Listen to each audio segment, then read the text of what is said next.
सरकार और राज्य सरकारों की कमजोर पैरोकारी के कारण आज देश के 25 लाख से ज्यादा शिक्षक सुप्रीम कोर्ट के एक निर्णय से जो 20 साल, 25 साल, 30 साल तक नौकरी किए हैं, 2 लाख से ज्यादा शिक्षक आज पूरी तरह से असुरक्षा के भाव में हैं।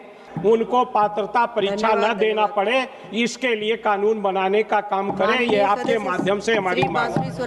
इस वक्त पर पूरे देश में सबसे ज्यादा ज्वलंत मुद्दा जो है वो है टेट प्रकरण का। आपको बता दें, टेट प्रकरण की वजह से शिक्षकों के बीच में बेहद ही नाराजगी और इस बीच में देखने को मिला कि अंबेडकर नगर से सपा सांसद लालजी वर्मा ने शिक्षक पात्रता परीक्षा यानी कि टेट को लेकर संसद में बवाल किया है। उन्होंने सरकार से कानून बनाकर शिक्षकों को राहत देने की मांग की है। शिक्षकों में रोष इस बात को लेकर है कि सुप्रीम कोर्ट ने 2011 से पहले नियुक्त सभी प्राइमरी शिक्षकों के लिए टेट परीक्षा पास करने का आदेश दिया है। कई शिक्षक इसे अनुचित मान रहे हैं। इसी कारण सपा सांसद ने सरकार से आग्रह किया है कि पुराने शिक्षकों को इस परीक्षा से छूट दी जाए और उन्हें राहत प्रदान की जाए ताकि नौकरी और मान्यता सुरक्षित रहे। फिलहाल लालजी वर्मा ने संसद में क्या कुछ कहा है, आप भी सुनिए।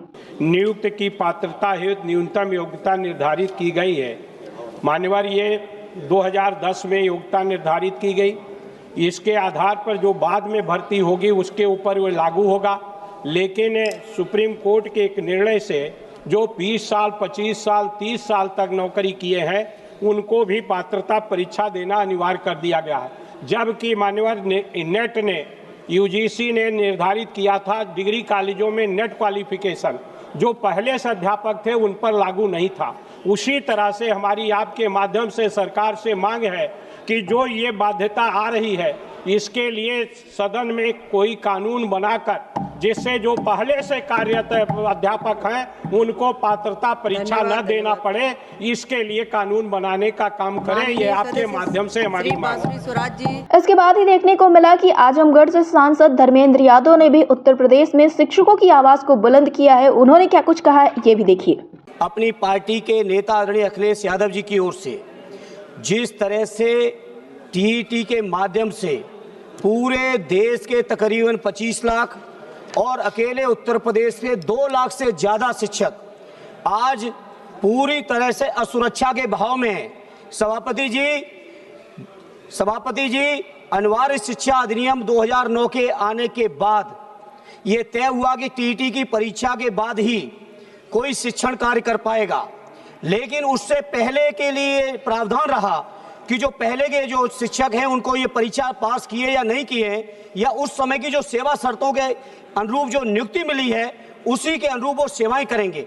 लेकिन 1 सितंबर 2025 को माननीय सर्वोच्च न्यायालय का एक फैसला, मैं इस बात के लिए सदन में पुरजोर तरीके से कहूंगा, ये केवल माननीय सर्वोच्च न्यायालय की बात नहीं रही, केंद्र सरकार और राज्य सरकारों की कमजोर पैरोकारी के कारण आज देश के 25 लाख से ज्यादा शिक्षक, उनके परिवार पूरी तरह से सुरक्षा का भाव है। सभापति जी, बात पूरी आने दीजिए। और हमारे उत्तर प्रदेश के अंदर 2 लाख से ज्यादा शिक्षक भर्ती जो परेशान हैं। इससे मेरी सभापति जी आपके माध्यम से सरकार से अनुरोध है कि अध्यादेश लाके, संविधान संशोधन लाके देश के 25 लाख शिक्षकों का, विशेषकर उत्तर प्रदेश के 2 लाख शिक्षकों का भविष्य को सुरक्षित करें। और नहीं करते हैं तो ये थैंक यू।